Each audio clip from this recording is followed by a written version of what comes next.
Hey guys, it's March 2nd. Every day we inch that much closer to being able to get out to the range and do some more shooting. Cannot tell you how much I'm looking forward to that. It's been a super long winter. But in the meantime, let's talk 358, 308, and 338 Federal.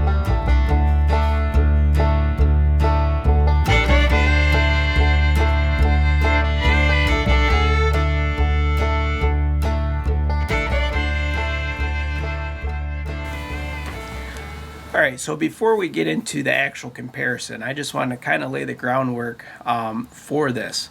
And that is, so often you see out there, top 5 best deer cartridges, top 5 best elk cartridges. I truly believe that the best cartridge that for any particular animal is the one that you shoot the best, as long as you have a properly constructed bullet and you do your job and put it where it's supposed to go. I think that's going to work successfully for you. So this isn't this 308's better than 338 Federal and vice versa, or 358's better than all of them, vice versa, whatever. That's not what this is about. I'm just trying to shed some light on obviously the 358 and also the 338 Federal, because these two cartridges, 358 certainly for much longer, have been incorrectly labeled as a close range brush gun or timber rifle. And I just wanted to compare it to the 308 because nobody considers the 308 a short range affair. So, the 308 came out in 1952, and just 3 short years after that came the 358 Winchester. And unfortunately, great cartridge, wrong time of introduction, my opinion, because the United States was basically getting into the Magnum craze, 7 mag, 300 mag, 338 mag, and out comes the 358, small cartridge based on the 308, slow. So pretty much everybody gave a collective yawn when Winchester rolled that out in 1955. There was a bit more glam and flair when the 338 Federal came out in 2006. But again, those same sorts of thoughts and comments started to percolate up through the media saying, this is really just a medium or short range timber, maybe medium range type round. Now, back in the day, when you're looking to 300 yards, back then, that was probably longer range. Now 300 yards is probably considered close range. But I think for the average hunter, I think 300 yards is a poke. So when we look at this comparison, I just kind of want to frame it along those lines. And again, I have used the data out of the Hornady reloading manual for the 308 and the 338 Federal. The 308, we're using the 178 ELDX, and it has one powder listed that gets that 178 out to 2,550 feet per second. The majority of the powders are right around 2,500, so we're going to give it the benefit of the doubt and go with that 2,550 figure. Hornady does use a 22-inch barrel for that test, for that load data. The 338 Federal, on the other hand, they use a 26-inch barrel, and they're posting a velocity of their 200 grain SST up to 2,650. So I've actually deducted 80 feet per second off of that because I've never seen a 26-inch barrel 338 Federal. They're pretty much all 20-inch or 22-inch. And I took the low end of the average of velocity loss per inch of barrel at 20 feet per second. So I took 80 feet per second off of that. So now we're at 2,570 for that. And then the load data for the 358 Winchester was actual chronograph data that I got from a load that I used, 200 grain TTSX with RL10. It was a 7-shot average of 2,698 feet per second. So we're going to use that actual data, compare it to the 338 Federal and the 308. Let's see what that looks like. Alright, so the 178 ELDX with a BC of 552 for the 308, a 200 grain SST with a BC of 455 for the 338 Federal. However, that looks like a TSX that's in there. And then a 200 grain tip triple shock TTSX with a BC of 369 for the 358. Now some might say, hey Matt, how does a 358 Winchester push a 22 grain heavier bullet 148 feet a second faster than a 308 Winchester. Doesn't the 358 Winchester use the 308 case? And your observation is 100% correct. The 358 does use a 308 case. The difference is the 358 Winchester has a 14% greater surface area on the heel of the bullet for those hot gases to be pushing against. So that's why you're getting the extra velocity. And this picture here clearly illustrates that with the 358 on the right and the 308 on the left. Now as we get back into the numbers, you can certainly see that the higher BC of the 308 is paying dividends the further down range the bullets get. By 250 yards, the 308 has surpassed both the 338 Federal and the 358, even though it started out considerably slower. But even out to 400 yards, all three projectiles are traveling fast enough to create bullet upset or generate bullet expansion. So I wouldn't necessarily advocate shooting 400 yards regularly with a 358, but 300 yards, absolutely. I wouldn't blink an eye at it.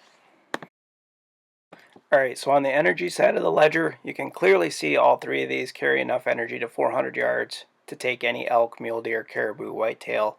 And then the closer you get, the more devastating they're going to be. But more specifically, you can certainly see the higher BC for the 308 and 338 Federal helping it out over the 358 Winchester. But at the end of the day, 2,000 pounds at 250 yards is really nothing to sneeze at. So of all the data points today, this one is most remarkable to me. You can clearly see all three of these virtually identical. They pretty much mirror each other until you get out to 400 yards. Then you're talking about a 1.2 inch difference, and at that distance, that's negligible. But with a 4 inch plus or minus 4 inch maximum point blank range number, these are all coming in roughly around 254 yards. Not too bad.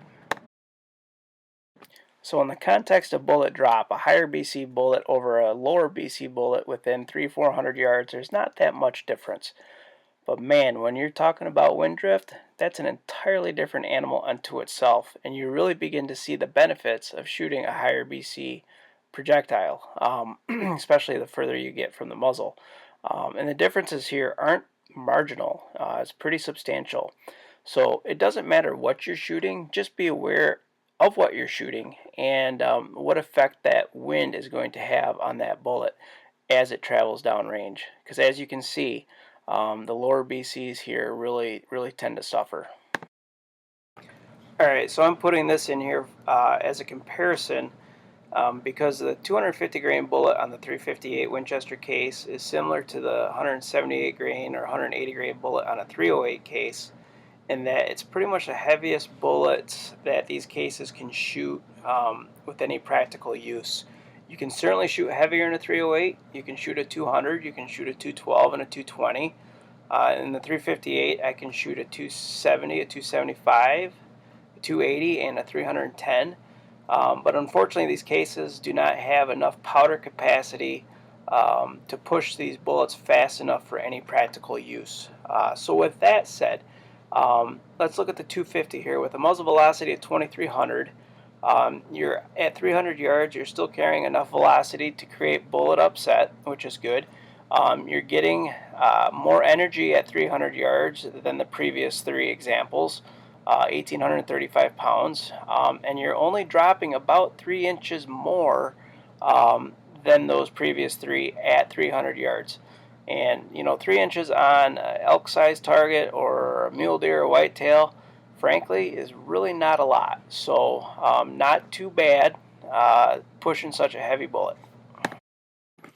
So when you hear people talk about the 358, one of the negatives that you're going to hear is the lack of factory ammunition options.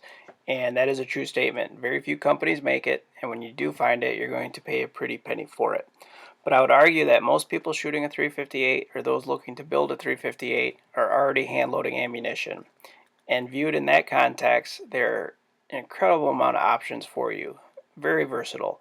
At a quick glance, I counted 12 different makers offering 68 different options, bullet weighing from 140 to 310, configured in solid, bonded partition, dual core, and cup core options.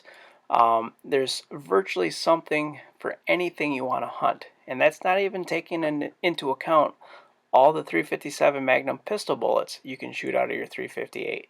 So obviously when people talk about it and try to paint a picture of it, they're not painting a complete picture.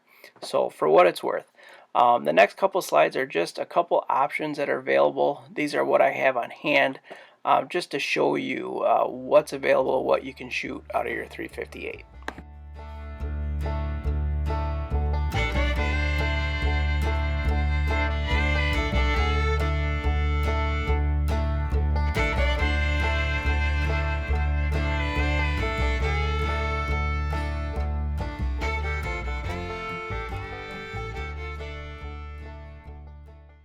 Okay, so quick recap. 308 Winchester, 338 Federal, 358 Winchester. All extremely effective in these examples out to 400 yards.